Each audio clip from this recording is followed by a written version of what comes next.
Patricia, la chronique, le podcast qui vous veut du bien.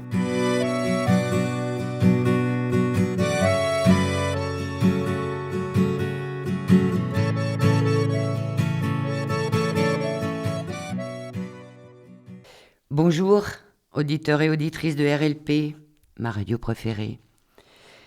Aujourd'hui, mercredi 16 juillet, je suis accompagnée à la technique par Aïda.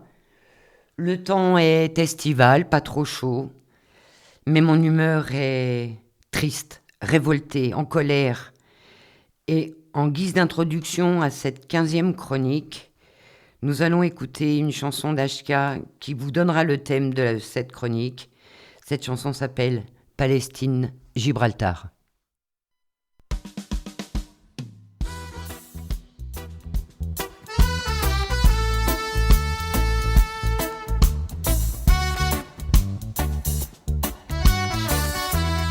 Ça vous parle ou pas?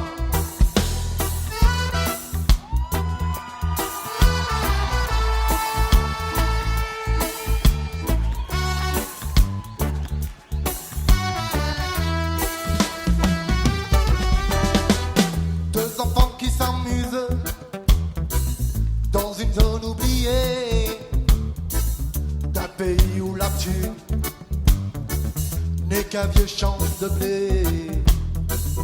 Un village en péril, des familles menacées par des gens d'autres villes, d'un pays fortuné.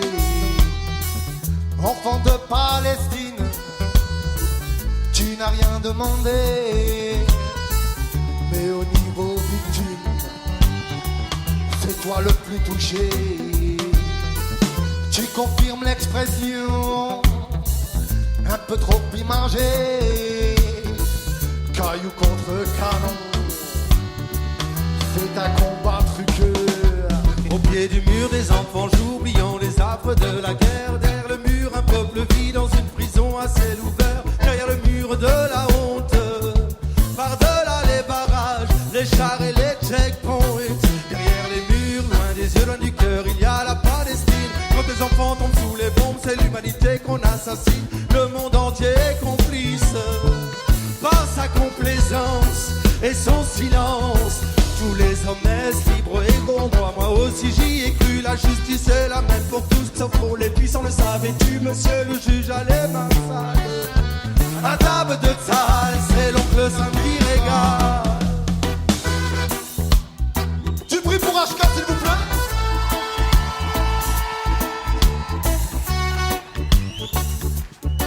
Du bruit pour les enfants de Palestine.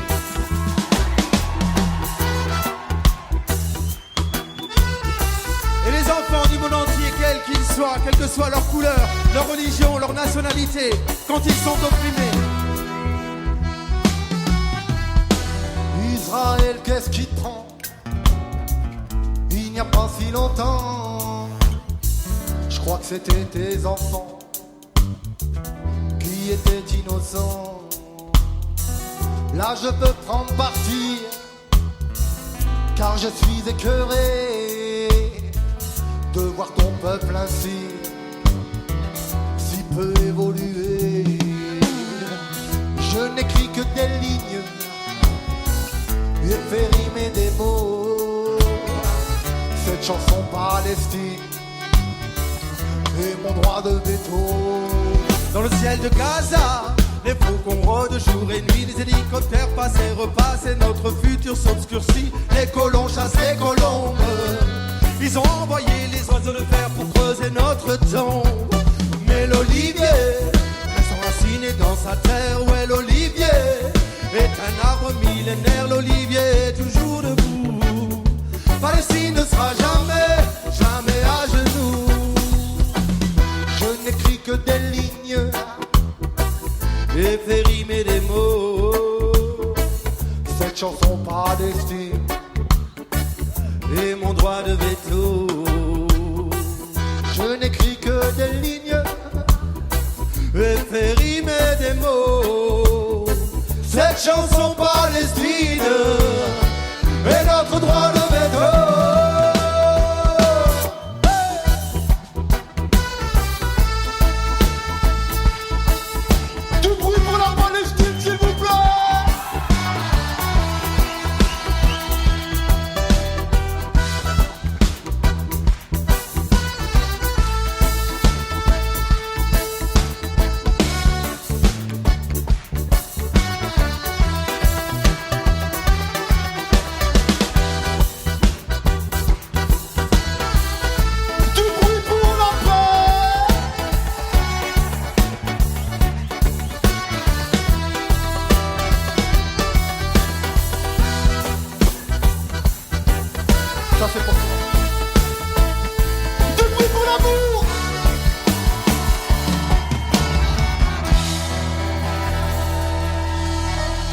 Yes, I, merci. Du bruit pour HK, s'il vous plaît. Du bruit, du bruit, du bruit.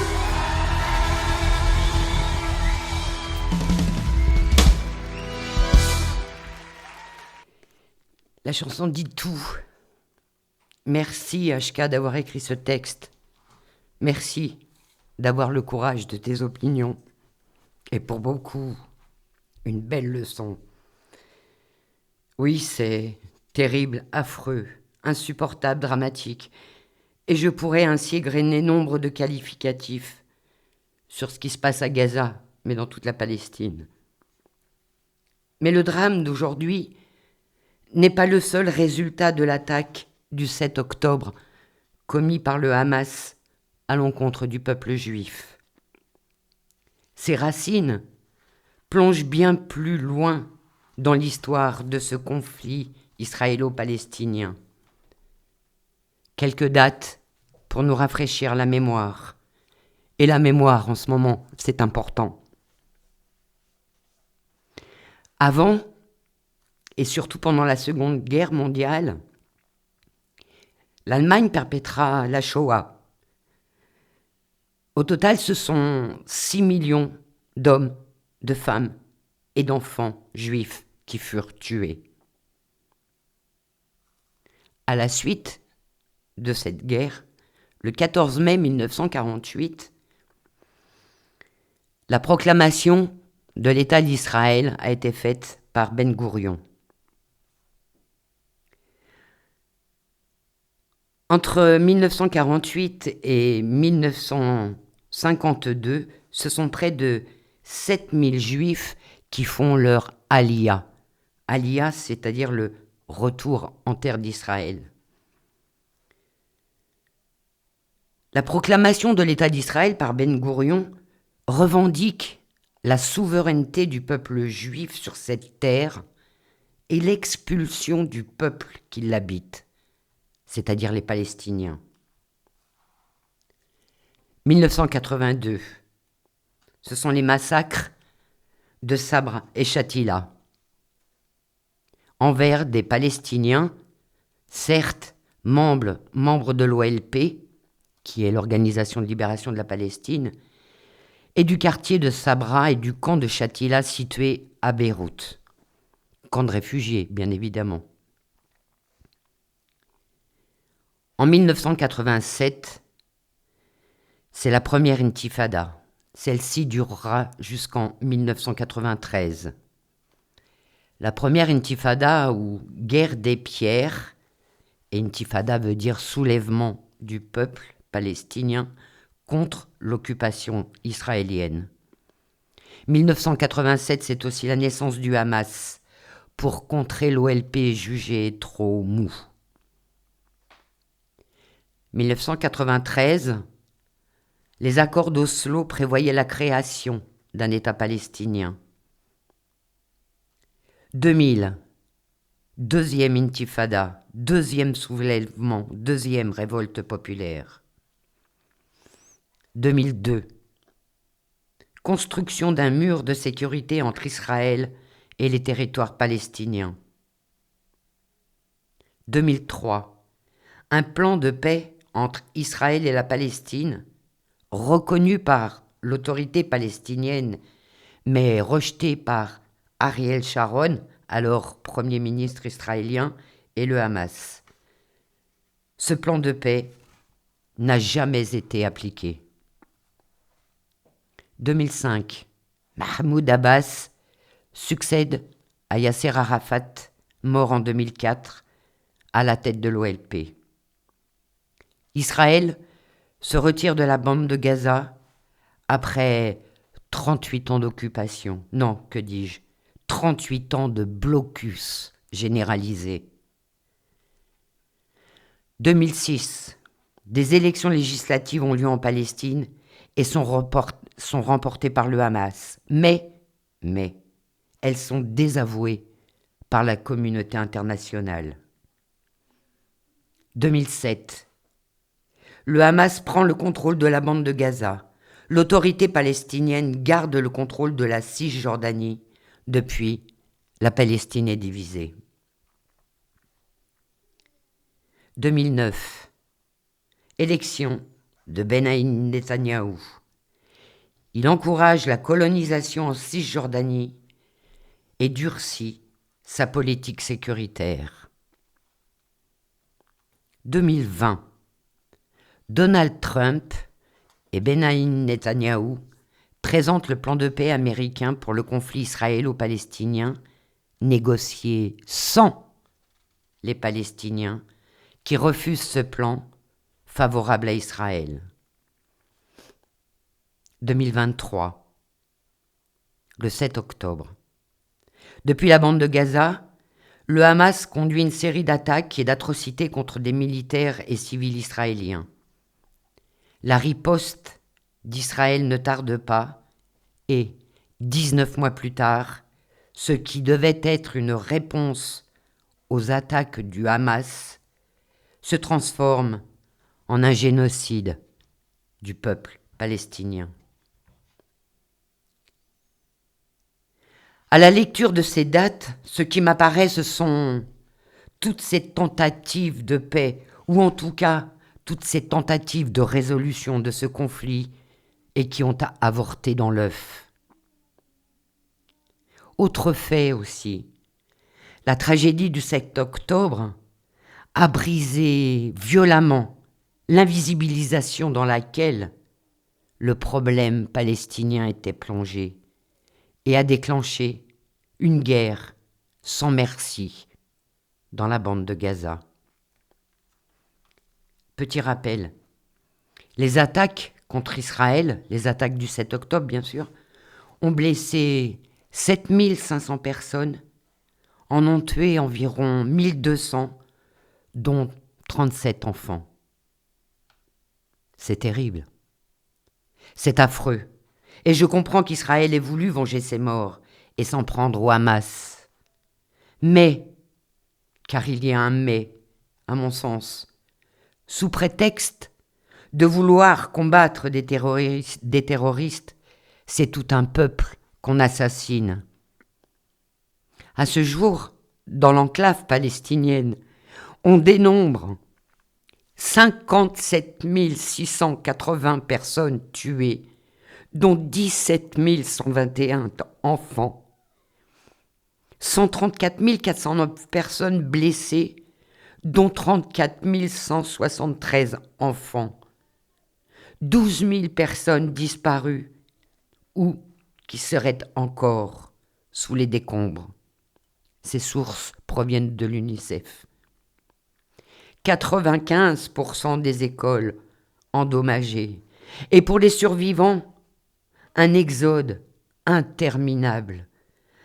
1,9 million de personnes subissent des ordres d'évacuation ou de déplacement.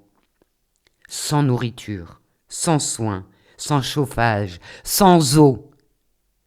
Et en parlant d'eau, 85% des ressources palestiniennes en eau sont contrôlées par Israël.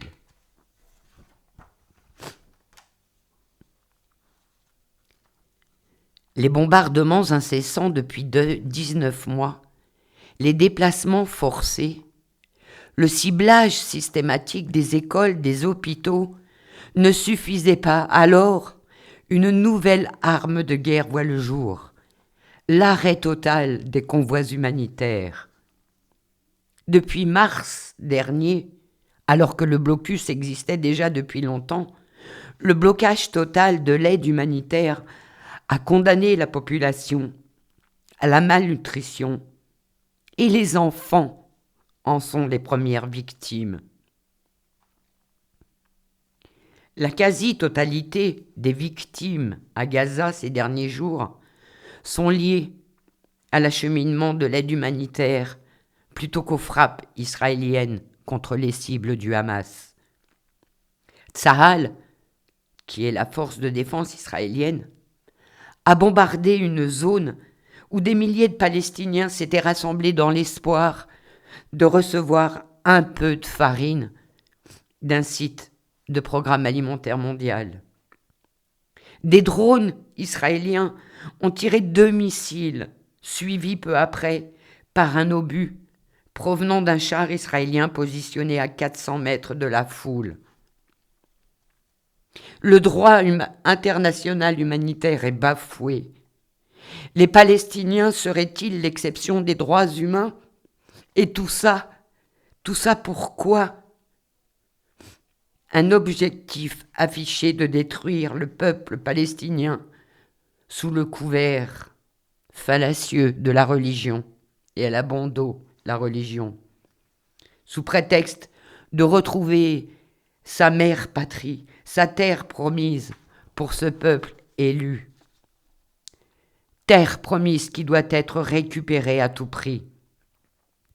Les territoires palestiniens rétrécissent à vue d'œil pendant que les colonies israéliennes se multiplient. Car là est le problème. Un peuple en chasse un autre pour s'installer à sa place et tous les moyens sont bons pour y parvenir. Mais tous les Palestiniens et les Israéliens, indépendamment de leur religion et de leur appartenance ethnique, ont le droit de vivre dans la sécurité et la dignité et de voir leurs droits fondamentaux respectés. Hélas, aujourd'hui nous atteignons le summum de l'horreur. Les droits internationaux sont violés en toute impunité et la communauté internationale s'en contrefiche.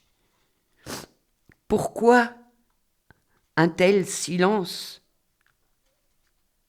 Je n'ai pas de réponse, bien que je soupçonne un manque de courage évident et criant, ou alors des intérêts politiques, économiques, stratégiques que je ne connais pas, ou encore cette difficulté de nous défaire de notre culpabilité que nous traînons depuis la Shoah.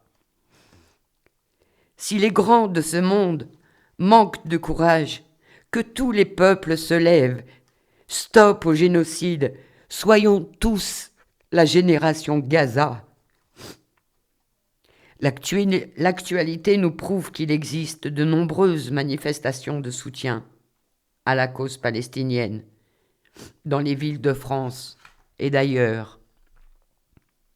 Des initiatives comme la caravane Soumoud, ce qui veut dire résistance, partie de Tunis et en route pour Rafah, ou alors ces 4000 militants de 60 pays qui ont réservé leur vol jusqu'au Caire pour rejoindre ensuite Rafah.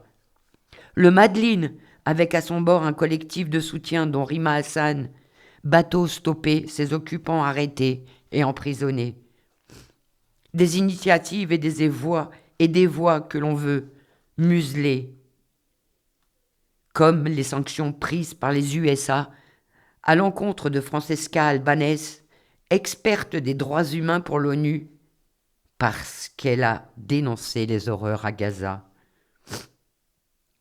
Si nos voix ne semblent pas peser lourd, d'autres formes de résistance existent, comme l'envoi massif de courriers adressés à nos politiques, le boycott des marques israéliennes ou des marques complices, comme Coca, Danone, Nestlé, Intel, L'Oréal, McDo, etc., etc.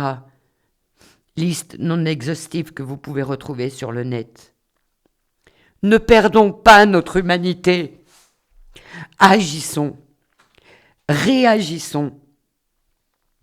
Et je conclurai cette chronique en prenant une phrase de la chanson d'HK, écoutez en introduction. Israël, qu'est-ce qui te prend? Il n'y a pas si longtemps, je crois que c'était tes enfants qui étaient innocents. Je dédie cette chronique au peuple palestinien, à tous les peuples opprimés, à tous ceux qui souffrent, et à Lionel.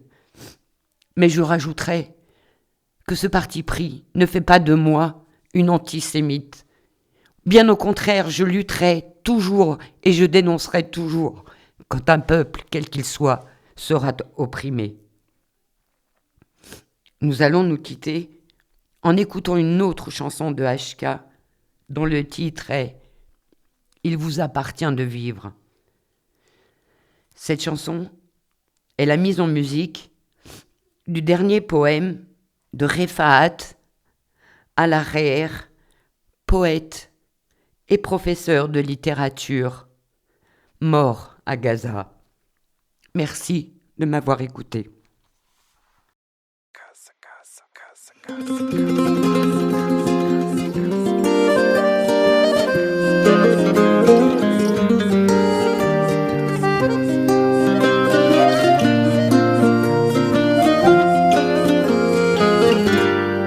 S'il est écrit quelque part que je dois mourir, il vous appartiendra de vivre pour raconter mon histoire, pour vendre ces choses qui m'appartiennent et acheter une étoffe et des ficelles. Faites en sorte qu'elles soient bien blanches, avec une longue traîne, afin qu'un enfant quelque part à Gaza, fixant le paradis dans les yeux, dans l'attente de son père, parti subitement sans avoir fait d'adieu à personne, pas même à sa chair, pas même à son âme, pour qu'un enfant quelque part à Gaza puisse voir ce cerf-volant, mon cerf-volant à moi, que vous aurez façonné, qui volera là-haut, bien haut, et que l'enfant puisse un instant penser qu'il s'agit là d'un ange, revenu lui apporter de l'amour.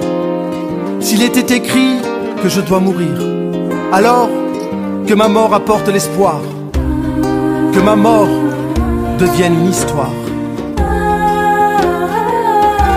Il voudrait que l'on t'oublie, Gaza, Gaza, que ton nom soit interdit. Gaza, Gaza, Toi l'enfant de Palestine, Gaza, Gaza, qui se relève et qui s'obstine, Gaza, Gaza, de tout ton cœur, de tout ton être, Gaza, Gaza, à ne jamais disparaître, Gaza, Gaza, de cette terre qui t'a vu naître, Gaza, Gaza, de ce pays de tes ancêtres. Gaza, Gaza, Aujourd'hui mon cœur est lourd, Gaza, Gaza, aujourd'hui le monde est sourd, Gaza, Gaza, et laisse faire les actes infâmes, Gaza, Gaza, enfants qu'on tue ou qu'on affame, Gaza, Gaza, qui fait semblant de ne pas voir, Gaza, Gaza, qui feint de ne pas savoir, Gaza, Gaza, a perdu son humanité, Gaza, Gaza, son honneur et sa dignité. Gaza, Gaza, Tu te relèveras, c'est sûr, Gaza, Gaza, tu survivras à tes blessures, Gaza, Gaza, et tu verras haut dans ton ciel, Gaza, Gaza, au bout d'une longue ficelle, Gaza, Gaza, comme un ange qui flotte au vent, Gaza, Gaza, une toile, un cerf-volant, Gaza, Gaza, inscrit dessus en toutes lettres Gaza, Gaza, les derniers mots de ton poète. Gaza, Gaza, S'il est écrit que je dois mourir, il vous appartiendra de vivre. Il vous appartiendra de vivre. Que ma mort apporte l'espoir. Que ma mort apporte l'espoir. Que ma mort devienne une histoire. Que ma mort devienne une histoire.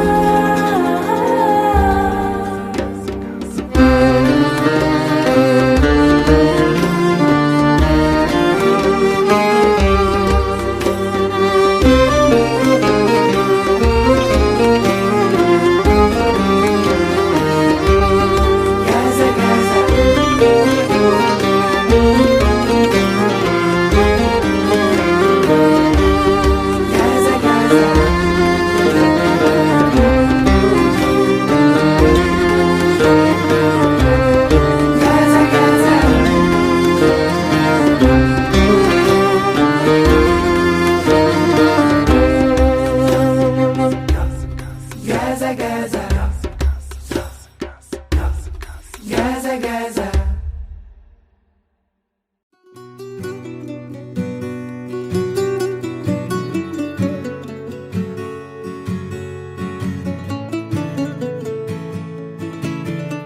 Patricia, la chronique, le podcast qui vous veut du bien.